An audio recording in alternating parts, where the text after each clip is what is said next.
Welcome to the Gamer Dad podcast, where we talk about all things Magic the Gathering. We strive to make things fun, fit it into our busy lives, families, keep things casual, and show you how you can too.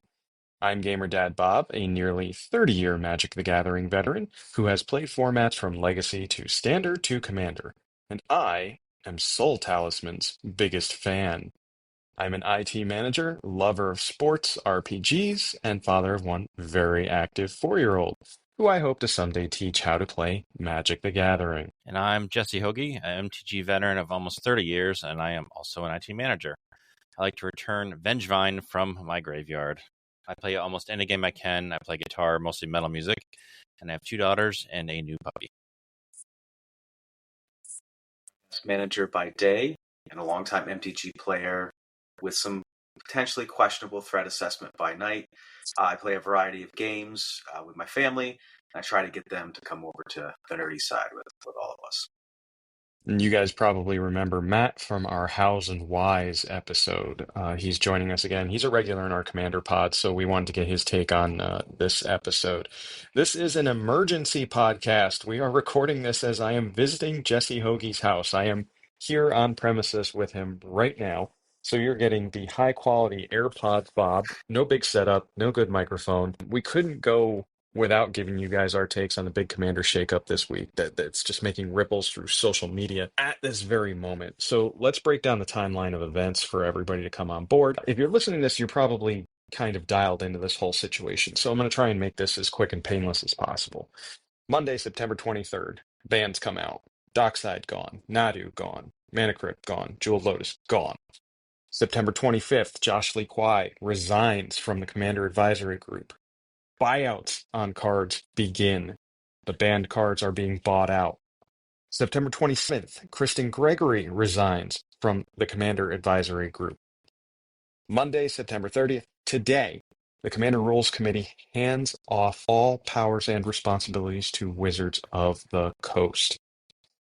All throughout this timeline of events, the Rules Committee, Commander Advisory Group received personal threats from members of the community. Threats on their lives, doxing, all kinds of ridiculous things that just, this is something that adults do not do. This is just absolutely insane. So, I mean, jumping right in here to use a cliche, let's unpack all of this, right? Rules Committee made some changes to your cardboard investment and you got upset. This is no different than you investing in the stock market. This is a volatile entity, trading cards. This has been known. I don't get it. And taking a look at this from a gamer dad pod, our pod standpoint, guys, how many of our decks were affected by this? Does anybody know? One. One. It was one card. It was a Mana Crypt in my Averna deck. And it wasn't even there for fast mana. I was like, as I built this, I need a 0 CMC card to hit in case I hit a really small cascade. So it was deliberate design in the deck. It wasn't for fast mana. What about like from a broader standpoint? I'm not gonna lie, I don't play CEDH. None of you guys play CEDH. I don't pay attention to metagame. Do you guys know the metagame? No. I mean, I had to No. look it up. No, so like I know very little about the format, so I'm failing to understand how those bans have had such a high impact on everything. So I wanted to take a look and try and understand what we're working with here. So I'm gonna pull up the ROG C deck or one of the ROG C decks that we see. And this is a deck by someone called Nightlocker.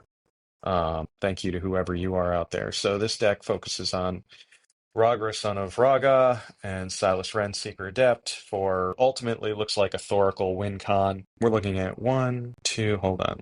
I sorted by price. Let's look at all the fast mana in this deck, shall we, guys? Chrome Mox, Lion's Eye Diamond, Lotus Petal, Mana Crypt, Mox Amber, Mox Diamond, Mox Opal, Paradise Mantle, Mana Vault, Soul Ring, Spring Leaf Dun, Arcane Signet, Grim Monolith, Talismans, and the One Ring is in this deck too. It's insane. It's a combo deck. And here's a real reason why I'm so lost on CEDH. Do you guys know what the land count is in this thing? 25. 23 freaking lands. Oh. This is like the greediest, most tuned you can get with a deck. It's low converted mana cost. It's all search for combo pieces, and everything is an enabler to combo off. And that's all these decks do. Again, this pod doesn't get the appeal of CEDH, but Looking at this deck, I now understand why Dockside is such a powerhouse. I mean, you guys see all those 0, 1, 2 cost artifacts that are out there. By the time you play a Dockside turn 2 and half the table is playing this shit, you're gonna have like a billion treasure tokens. So I get it. Is one card, 2 cards gonna break the format? Is this really where we're at? I honestly think that Dockside's the hardest ban, but the format will be fine.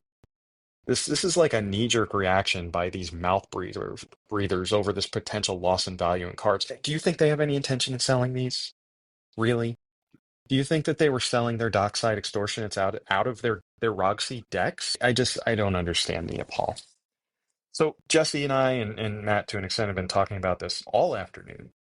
And we were remembering back in the day, like, first and foremost, we've all sold collections of cards. We've talked about this in our other podcasts. You know, Jesse brought up a really good point earlier today about what it was like for him. So, Jesse, take us through a little bit about your experience as you went through things, because you were actually collecting a little bit harder than I was back in the day. I was just collecting cards to play. You were collecting to collect.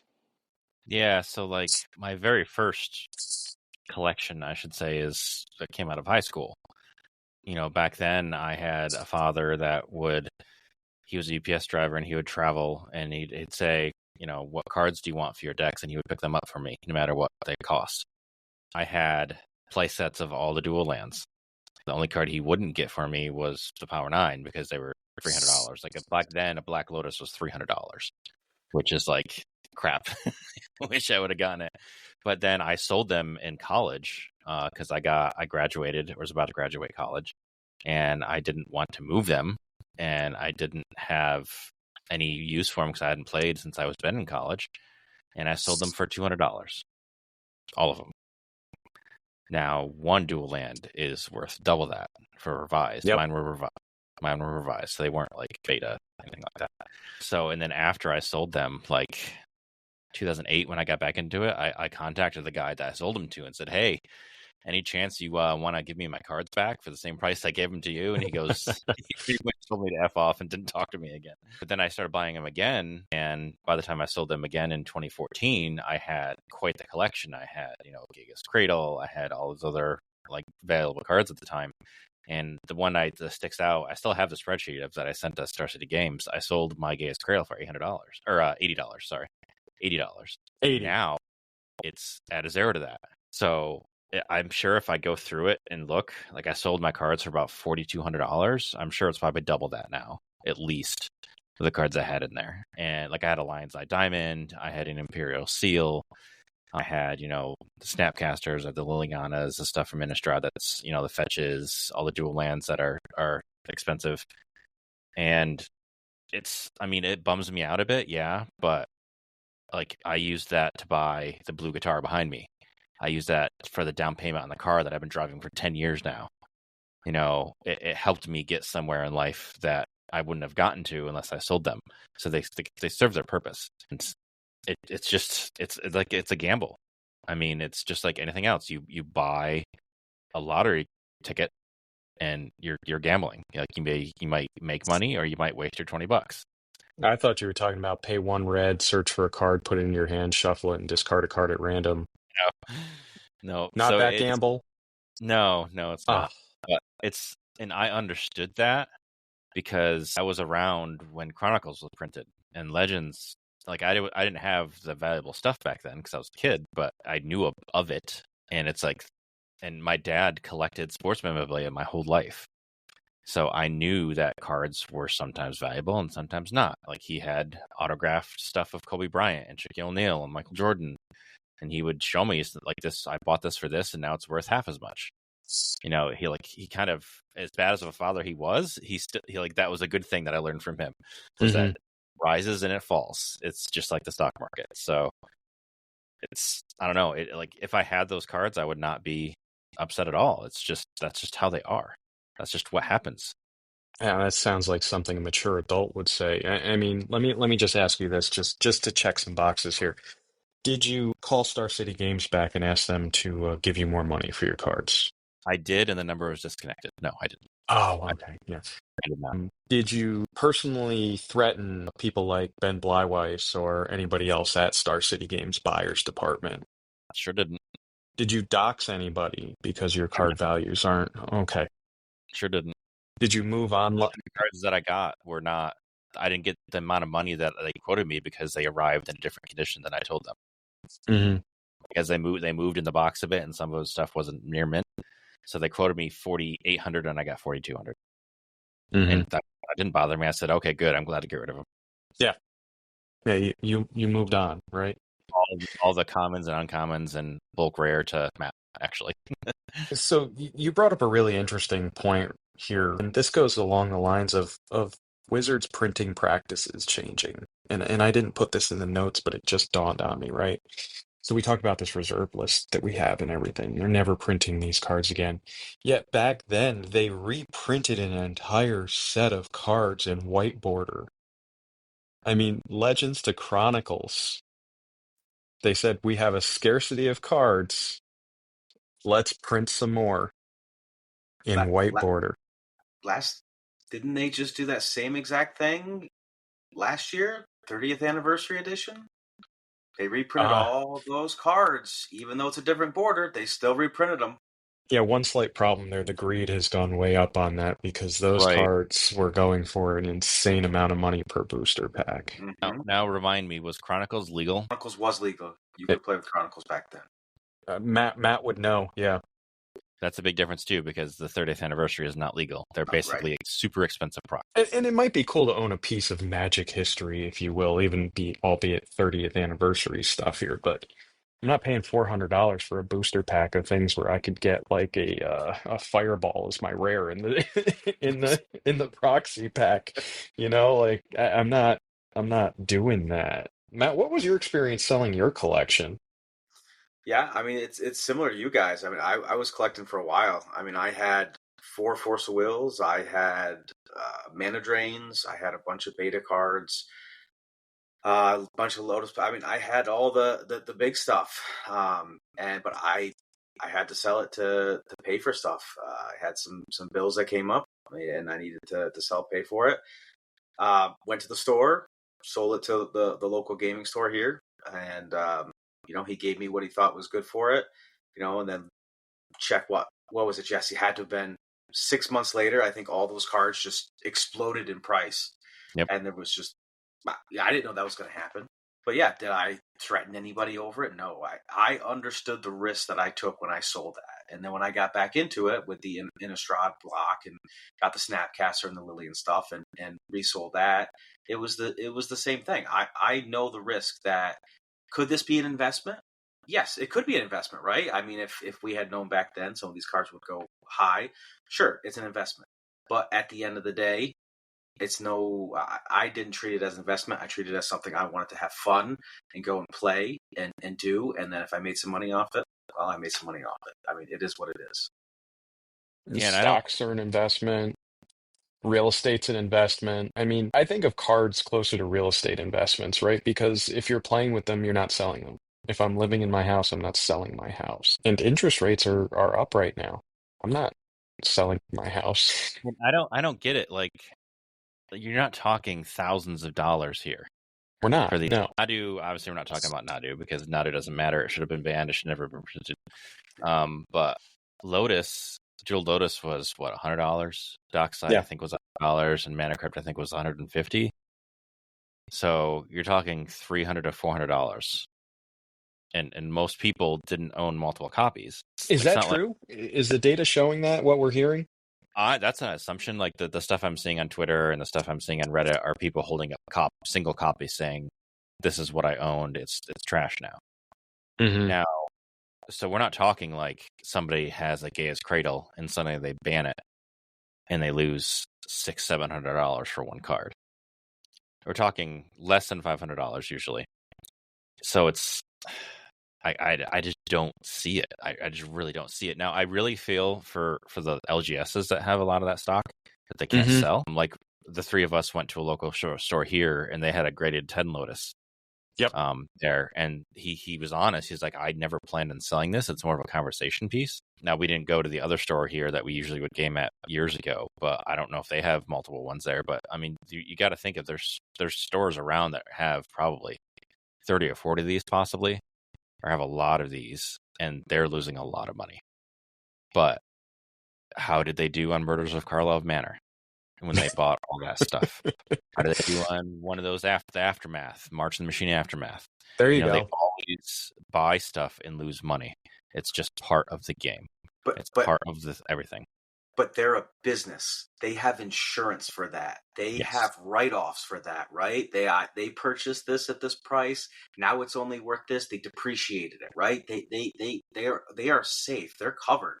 Whereas the consumer, I'm not, right? I mean, if I bought it, I guess that's where I would maybe be upset, is maybe I bought it the day before the bans, 2 days before the bans, because I was hold on there, really Matthew. Yeah. A lot of stores like Cool Stuff Inc., Card Kingdom will actually honor a 2-week return on those bans. Oh, nice. There's multiple stores that went onto Twitter and say there was even one, I think, that said if you bought this in the last 3 months, we will honor it and take it back or give you store credit to make you whole. Yeah, that's awesome, and that's awesome on them. But a lot of that's great business practice. Yeah, a lot of them will not. You're right. A lot of them won't, and I guess that's just where I would be upset as a consumer if they wouldn't. If I bought it, it got banned, and now I had my heart set on playing that deck, and now I can't. Well, again, while you're playing that type of deck, I guess if that's what you like to do, if that's what your pod or what you're into tournament scenes, that's fine. But that's a risk you take. Yeah, I just it's crazy thinking about the LGS thing, but I'm thinking even back to the interview with Malone, Jesse, as we were talking about this, and let's say he owned some of these cards, right? Maybe he does, maybe he doesn't. He doesn't come off as that kind of commander player based on conversation with him. But one thing that stuck out to me that he did say is that as a content creator, he's a businessman. And what does he get to write off? Cards. So he can write off these cards as a business expense too for content purposes. So I'm trying to still understand the demographic of those who are making these death threats and everything. And I can't help but wonder if these are like 13 and 14-year-old keyboard warriors sitting in their mom's basement or their bedrooms that, they haven't changed their sheets in their room in 6 months and it smells like an absolute ass, and thanks to the political discourse of our country these days, people think that it's okay to do that. It's cool to threaten people, right? It's cool to be, hard-edged and don't care what anybody else thinks and what their feelings are, and say all this because a lot of the times there's no ramifications from it. And well, guess what? As I said in my tweet today, these little pissants have got what they want now because there are ramifications from it. And now Wizards controls the format. So you think it's bad now? You think it's bad now? Just wait until someone who's controlling it only cares about money. Doesn't actually care about the players like the actual rules committee did. Now the money people care about it. You wanna have a Planeswalker as your commander? Guess what? That's about to happen. You want to have reprints of stuff? That's about to happen. You want to have more commander-only stuff that's chase rares that's going to cost you $500? That's what's going to happen. Those reprints are going to be at mythic level and even more rare and different treatments and different bonus sheets and everything else that they're doing right now to drive up demand on all of these chase cards. And what they're going to do is they're going to unban a lot of these chase cards and reprint them because they can. And they're going to drive up demand on these unbanned cards and say, oh, look, Tolarian Academy is unbanned. Get this new card treatment that's never been created before. We hired this awesome artist who does some amazing work. We've got this really cool foil etched Tolarian Academy for your deck. Really show who you are by playing with that foil etched Tolarian Academy. They'll secret layer it. Right? They'll make it print on demand. And there's only a specific amount that you can get for these sets. Not print on demand. Not print on demand, but there's only that limited supply, right? Yep. That you have to get at a specific time. And if you don't get it, sorry, you missed out. Yeah, the secondary markets are going to be going nuts when there are cards unbanned. Believe me, there will be unbannings. And I mean, Jesse, what were you posting today about the buyouts? Yeah, there's I don't have the exact numbers. I'll look them up while we're talking here, but the Jewel Lotus, someone pulled the stats of what it was TCG Player, what they pulled, how much they were selling every day. And it was like 6 of them, 4 of them, blah, blah, blah. And then the bans happened. And after that, they were selling 60 a day. They were selling 80 a day. It's absolutely skyrocketed how many they were selling. Now, I looked before we started this cast. Every single storefront is sold out, except for TCG Player, who has them going for, can you guess how much they're going for? $90 an off.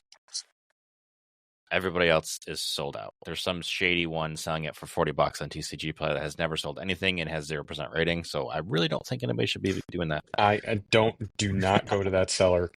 I did check. I have some.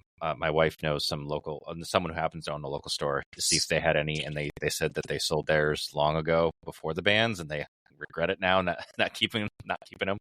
But they did respond back saying that they sold out theirs. And someone put a thing on, I think it was the MTG Finance Twitter handle, about cards moved in the last 15 minutes. People are buying up Dockside Extortionist. People are buying up Rofellos Landwehr Emissary. They're buying up Tolarian Academy. They're buying up more Jeweled Lotuses, because what they're banking on is Wizards taking over and making possibly a separate format where they're not banned, like a CDH format and a casual format where they're not banned. Or they're just going to unban them completely and make them legal everywhere. But either way, they're banking on these cards being unbanned in some type of format, and now they buy them low, so they'll have them when they're legal again. And then they can either sell them high or keep them high. I have no idea. Well, we're in a weird spot, right? Because we're not even buying the dip right now. They're the same market price they were pre-ban. It's not so the dip. What is this? And you researched earlier, Bob, that this sellout of Jeweled Lotus specifically is in America only. Yeah, Card Market has so many Jeweled Lotuses available in Europe. It's not even funny. I could, if I had thousands of dollars, I could buy every Lotus in Card Market in Europe right now. But I'd have to get on a VPN and ship them to my buddy in the Netherlands, right? What does that mean? Is it America only? I can't figure that out. This is purely an American problem, right? And this talks a lot about, socioeconomically, culturally speaking, Americans are looking to make a quick buck on things. And I think that's kind of on brand for us, But the idiocy here is what's absolutely killing me, right? Because these same idiots that were complaining that the card prices were going to tank are probably buying these in this perceived dip. That's not really a dip. It's the same market value that the cards were pre-ban. What are we doing? What are we even doing? I saw this on the Magic Finance subreddit. They called it a dead cat bounce, which is where something that is trending lower bounces up and then it'll go back down. So people are speculating that this is an uptick on something that's going to go down. Now, this was pre-Wizards taking over. Mm-hmm. Uptick, and then it's going to go back down. It's just trending down completely. They're calling it that. And then ironically, the same subreddit, someone 3 days ago predicted exactly what was going to happen today. That they speculated, Wizards did this on purpose so they can use this as a reason to take over the rules and then start printing stuff themselves and making their own format themselves to make more money. Yeah, that's where it gets a little borderline conspiratorial, right? I mean, I don't think a single member of the rules committee wanted this. I mean, we've seen tweets from people like Jim LePage, like Olivia, that this is not what they wanted. It just got to the point where their personal safety, mental health, and well-being was more important than an idiot in their mother's basement. Yeah, And, I think Wizards saw this and said, "Oh, I see you're having a problem dealing with this. We can help you with that as long as you, for the low price of your soul, sign over control of the commander." Don't get me wrong. This is Raphael from Baldur's Gate 3 here. This is a devil coming in and saying, "You seem to have a problem here, and I have this solution for you." That parasite in your head is not a problem. Watch, I can snap my fingers and make it go away. You'll owe me someday, though. I can't help but think that Wizards was salivating at this stuff going on. At least the C-suite is. I think there's a lot of awesome people at Wizards of the Coast. Gavin Verhey, Mark Rosewater. Hey, who's the lead of R&D? Why can't I? Aaron Forsyth. There's some really great people who've been with that company for a long time that actually care about this. They care about their product. They care about the quality of it. They care about people. But the problem is that they are led by a company that is, stuck paying out shareholders. They have dividends to pay and margins to make and forecasts to hit, which they've been sucking out on lately because Magic's their only good product. D&D isn't making them any money. Transformers isn't making them any money. Magic the Gathering is. It's doing really well. When I say Wizards did this, Wizards did that, I don't mean Wizards of the Coast themselves. I mean Hasbro. Because, let's be honest, if Wizards was its own entity, like not owned by Hasbro, not owned by a money hunger company, I don't think we would be anywhere near in the position that we're in now. We wouldn't have these secret layers. We wouldn't have these, direct print to Commander Jewel Lotuses. We'd have a much healthier environment than we do now because it wouldn't be controlled by money. I mean, it's very interesting and very telling on Mark Rosewater's mailbag even that we were discussing today. Matt, it sounds like you had something to jump in with. So I just looked that up. So Magic the Gathering represented 75% of revenue for Wizards of the Coast in 2023. Can you imagine? D&D is not doing anything for them. Neither is any other board games or anything like that. 75% is MTG. Now, I'm surprised. Like, did they not make any profit off Baldur's Gate 3? Baldur's Gate 3 was only partially developed, by them. Oh, well, that's a miss. It was. And remember, during the great layoffs in WotC, they laid off the entire staff that was the intermediary with Larian Studios. That's true. We're in a bad spot, right? We have let the fox in the hen house. We have, I don't know, call it any other cliche you want. But we are in a very dangerous spot with this right now. And I'm very scared for the availability of cards. I mean, sanctioned formats aside, our pod is going to do whatever the hell we want. And I would strongly encourage any other pod to do what the hell they want. Proxy cards. Proxy cards, proxy cards, proxy cards. Yeah. If you're not my tournament play. Like, I don't have a horse in this race at all. I don't own any of the expensive cards. I proxy 95% of the stuff I have. And that's not going to change. And you know what? Just like you said, our pod, guess what? No matter what they come out with, whatever format they come out with, more than likely, we're not going to adopt it. Because why? Everything's good the way it is. Mostly. Yeah, what do I care? What do I care what power level our decks are when they're all scaling just fine? Thank you very much. Yeah, maybe not that Edgar Markov deck, but everything else scales just fine in our pod. If we go by their supposed thing they released today, their supposed rankings or whatever they call it, then every one of my decks is going to be a 4 because it's going to have one single card that determines my entire deck is going to be a 4. Because yes, one single card can make that entire difference. Yeah, Matt. So did you probably missed that because you were busy actually doing work today, while we were diving down the rabbit hole of conspiracy theories and social media discourse. So something the rules committee was cooking up before they handed things over to WotC was invoking like a tier system on decks, right? And they were considering things as I read this and interpret this. So again, if I'm wrong, please let me know in any comments or something. But as I interpret this, their tier systems are based on cards that you run in your deck. Not a cumulative effect of cards that you run in your deck, right? It's not a point system that every card has a weight to it, but certain cards are certain tiers. For example, they use an example of Ancient Tomb, okay? If you're running Ancient Tomb, your deck is probably a 4 power, and 4 is the top. I truly don't know how one single card makes an entire deck a power 4. Like, what if the rest of my deck is all 1s? And I'm running Ancient Tomb, it's just some faster mana, right? The logic doesn't make sense there. And as I read everything, I'm like, hold on. Did Wizards just misinterpret what the rules committee was trying to do here? This makes absolutely no sense. It's not based in logic because I have one card that's a tier 4 card, my deck is a 4. What? Make it make sense. Sol Ring should be a tier 4 card. Absolutely. Because like you compare it to Ancient Tomb, Soul Ring's better than Ancient Tomb. Yeah, I don't take 2 damage when I tap it. Yeah, exactly. But I guarantee, since Soul Ring is in every single commander precon, they're going to call Soul Ring a 1. Mm-hmm. So that does not make one And bit that of sense. already defies logic there too. Please explain. Please explain why Sol Ring is a 1. Wizards of the Coast, if that's what it turns out to be. You know what I mean? So not all fast mana's created equally. Is that what I'm hearing? Is it because Sol Ring is an affordable card and is in every precon? It's a 1. Like, please show your work, Watsy. Yeah, like someone I'm made this. marking up your test questions. Please show your work. Yeah, someone said like, well, so my precon deck that has a Cromwell's Memorial in it, or whatever the card was, is a 4. So that means the entire precon is a 4. Like, how does Precons are that? 4s? Yeah, like precons are sure as hell not 4s. I want to believe that Watsy misinterpreted what the rules committee was cooking, because this just does not make any sense to me.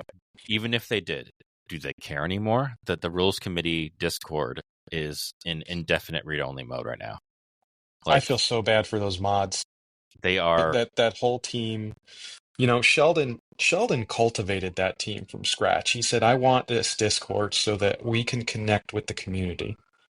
The loss of Sheldon Memory is just, I mean, it's just been chaos since he left us, and that's not a slight on everybody else who was asked to take over. It's just that it feels like that Sheldon was the most respected man on the commander side of Magic, and after he's gone, it's, whatever, these people, they're not Sheldon. But And what there are does that say? amazing human beings on that rules committee. But what And does that say about how fragile the whole thing is if one person leaving does this? right. Right. I feel like they lost any traction they had when Sheldon passed away. And I don't understand why. When you look at the people on that committee, they're credentialed. They are Yeah. fully within right to be on the rules committee and make the decisions they make. And it feels like such a slap in the face that they had to make this decision. I keep reading Olivia's tweet and saying that she's devastated and she didn't want to do this. But I put myself in her shoes. If I'm being threatened and my family is being threatened, well, first and foremost, I'm going to take legal action and take things very, very seriously, right? Every threat is going to be investigated. But like, I'm legitimately afraid of people. People are unhinged right now. Absolutely unhinged out there in the world. And I don't know the veracity of their threats. They're being doxxed. Who's to say that they're not going to send something illicit to their house or bad? It's terrifying. In their shoes, I would do the same thing. I would Yeah. step down. And again, Watsy, Raphael from Baldur's Gate, the smooth-talking devil, steps in just in time to save the day. And I hate it. And yet, I'm at peace with it because I want these people to be safe. Yeah, like Olivia and everybody they don't deserve any of this. Like, no matter what you feel about the bands or what you think they were thinking, they were trying to do what was best for the game because they were trying to do what was best for Sheldon's memory. And they didn't get paid by Wizards. They weren't employees of Wizards. Nope. So they didn't have the devil on their shoulder telling them to do whatever was going to make them the most money. Mm-hmm. They did what they thought was healthy for the entire environment and for everybody playing. No matter what you think of the bands, nothing justifies what was done at all. I mean, you could tell from Olivia's tweets how devastated she was about everything. And she said she thinks she should let her friend down. Like, it's just heartbreaking. How horrible does that feel? Your friend who just passed away from a long, drawn-out battle with cancer, and now you feel like you let them down. It's what a gut punch. It makes it worse. It's insult to injury. It's not cool. And I really want to understand who these people are. And I hope that they are pursued to the letter of the law and prosecuted. So I guess the question that I have, Bob, is just thinking about this. I mean, there's banning and restricting, right? That's not something new. This has been going on multiple formats for many years, right? Yes. Has there ever been this much outrage at a banning? Like, I can't remember anything in recent memory, whether it's standard, whether it was legacy, about a banning, and people just lost their minds over it like this. Like, I don't understand. Is it the culture? Is it now the time? And like Jesse was saying earlier, is it just these keyboard warriors that they just never got punched in the face and they can say whatever they want? I mean, no, literally, when we were kids growing up, you had to back up what you were saying, right? I mean, you can't go up to the biggest guy in school and threaten him, or tell him he's a girl, or or a sissy, and not expect to get punched in the face. I mean, Yeah, I there's mean that's an F around and find out kind of mentality back then, and the the last bannings that I can think that were even remotely controversial, Affinity, right? People loved Affinity during the Mirrodin block, and they lost their minds a little bit when a lot of the pieces of Infinity were banned.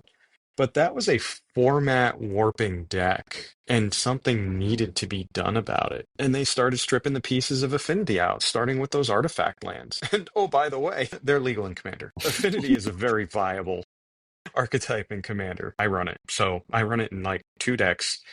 Matt blew me out with a dispatch the other night playing one of my own decks against me. So the last major banning that I can think of that was controversial was the Mirrodin block ban. Yeah, Yeah, but I there was think Meat Hook Massacre was somewhat controversial when that was banned, however long ago None it of was. us like that ban. No, we didn't. And then Mirror Breaker. I don't remember the flip side of that. Fable of the Mirror Breaker. That was controversial, but it didn't have the financial impact that it had. Like Meat Hook is still a $30-$40 card. Tokens went for $10 each. The what did? The Goblin tokens with the Yes, Fable of the tokens Mirror as Break, well. those were Tokens. $10 each. Yeah, the tokens. So, like, that was pretty controversial. But one thing that was just going through my mind is I bet you the people who are pissed off about this, that like lost the money, are people who have money to begin with and are probably used to getting their way and used to treating people like shit already. Now they're just doing what they're always doing whenever they don't get their way, is treat people like shit and try to threaten people to get their way. And what happened with Wizards taking it over is they got their way. And they're just going to keep doing it and keep being a shitty person because they know they'll get their way. I know there's people out there that are not this way, but the richer you are, the shittier you are. I guarantee it, because you're used to just throwing your money around and getting your way no matter what. I want to be that rich so I can find out. But in all seriousness, that's the cool rich people are sometimes the exception and not the rule, That puts us in such a tough spot. I mean, look at the rich people in the world, like Elon Musk. You look at Mark Zuckerberg. They're shitty freaking people. They are Yeah. the worst people. Like, even Bill Gates on the outside tries to look like he's a good person, but I guarantee he isn't. So, I mean, name me one person who's rich that is an actual good person. You're not going to be able to. Who owns Virgin Media? Isn't he a cool guy? Richard Branson. He is a He shitty is? person. Oh, okay. Like, in my opinion, because he's trying to go into space instead of save this world. He's trying to jump off this world into a different one. How about you take all the money that you're spending on trying to be the first rich person in space and you put it into saving this world? Anyway. Yeah, I'd like to see our Musks and Zuckerbergs and everybody else actually try and save this world too, but greed is good, for lack of a better term, as the movie says. So let's change gears here and put our forward-looking hats on. What does this mean for the format going forward now that WotC is at the reins? So we know what they can do. We speculated what they will do. But let's talk a little bit about the Commander format itself, right? So we know that they're teasing these tiers. And I think they have that all effed up. I don't think that that's the spirit of what the rules committee was going for. But let's say that we do have these tiers. Jesse, I think you teased it maybe 20 minutes ago or so that we may have different EDH formats now. Do you guys think that that's going to be a thing?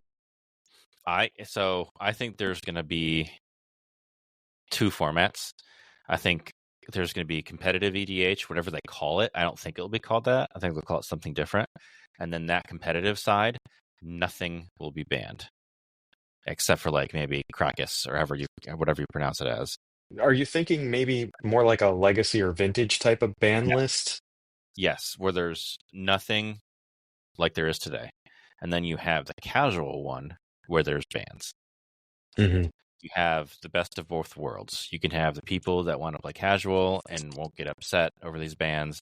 Then you have the people who are competitive and they don't have to deal with them. So you can sell to both of them and you don't have to disrupt either side. And Wizards makes even more money because they can print direct to each format and say, oh, here's a set of cards in a secret lair and special treatment that's super powerful, but it's only legal in competitive EDH. Or here's stuff that's like some butterfly, not going to hit you in the face type stuff that's only legal in the casual side, but it's only $10 versus the competitive side that's $500. Come on, man. You're talking about cards that I love.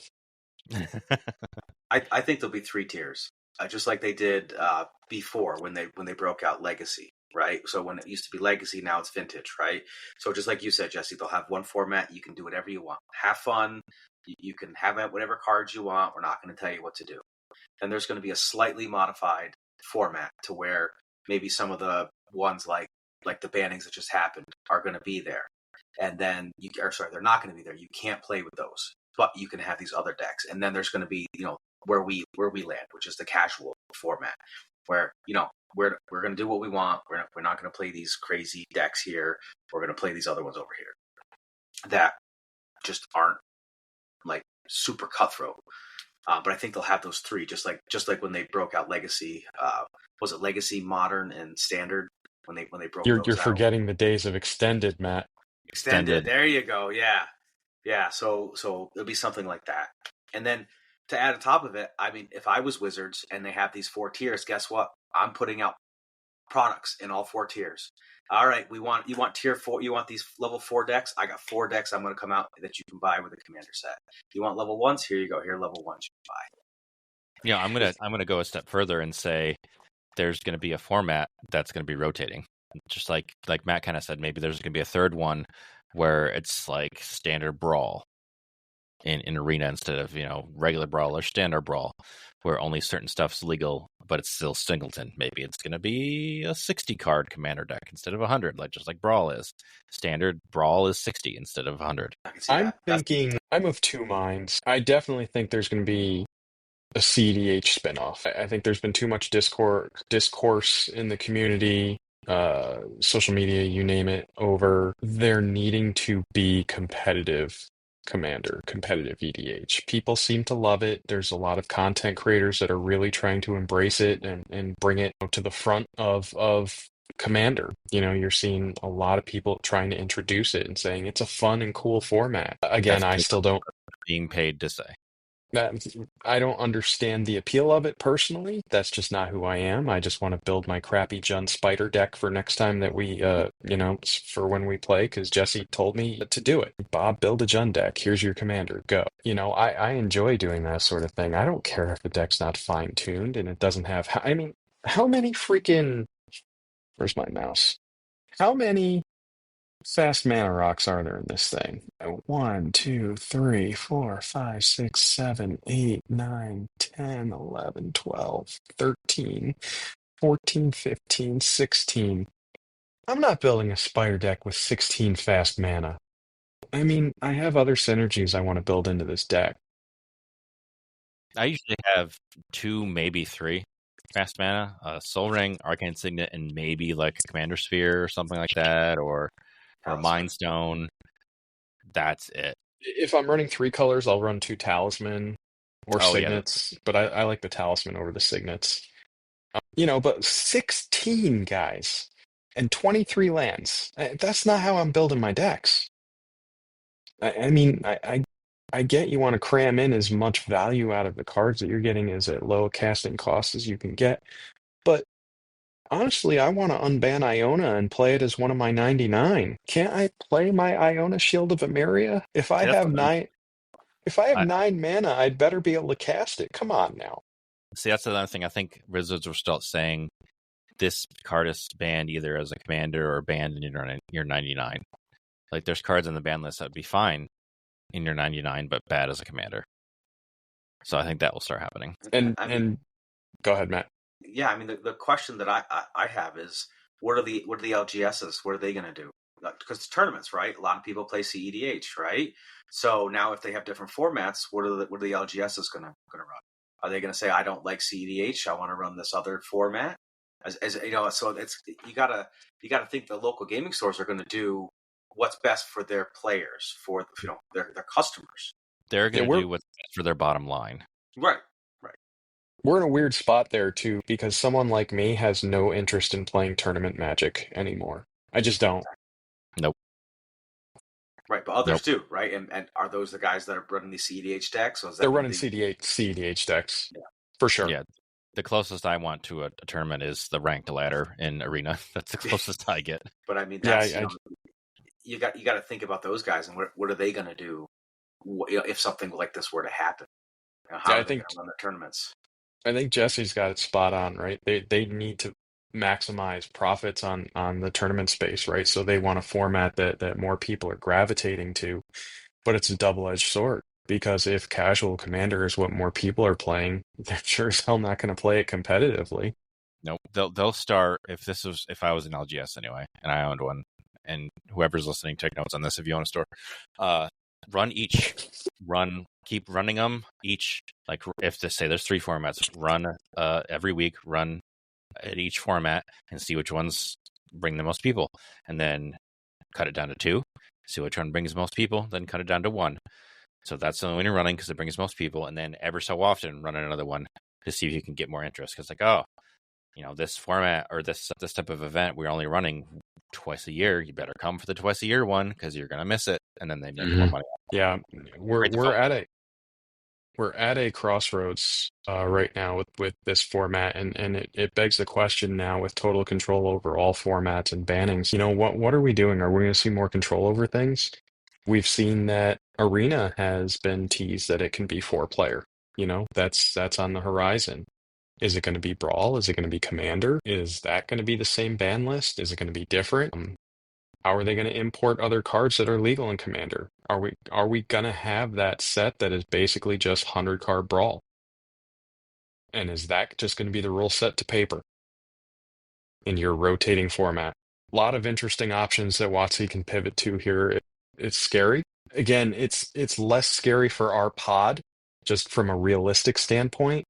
I think we are very much traditionalists and will stand by the traditional Commander rules and things that the rules committee had put forth until today. And I see us continuing to do that. I mean, buy proxies, buy singles, play what you want, play fun cards, play janky combos. I mean, do what you want to do. Stop threatening people. Come on. Grow the F up. Grow up. Get out of your parents' basement. Any final thoughts, guys? As I say, go touch some grass. That's what the kids are saying these days.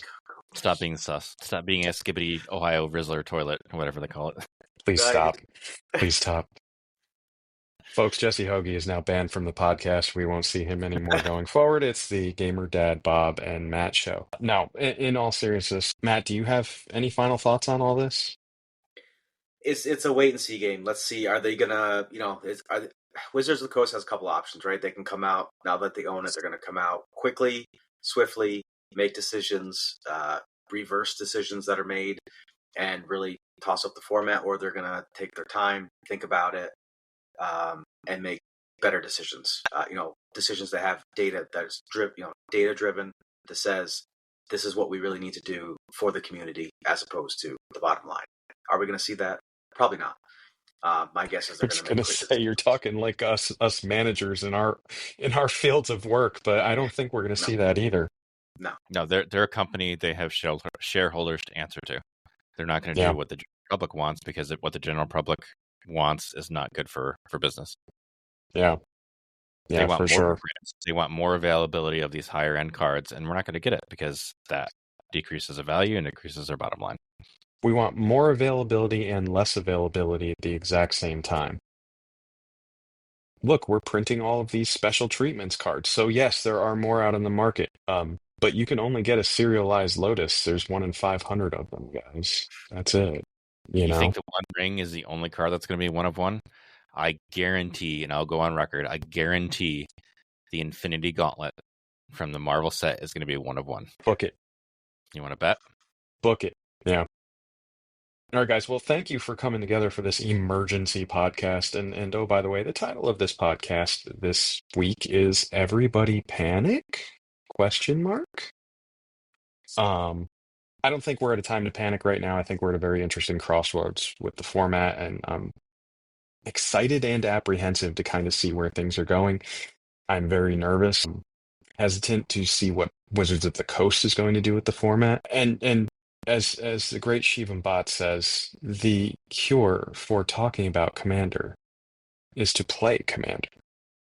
So hopefully we can get some games in this week, and all will be forgotten as I am trying to combo out with my Orobrass Storm deck that gets stifled at the last minute. Thanks, Matt. Guys, I appreciate your time tonight, and to those of you out there listening, be awesome out there, and we'll see you next time.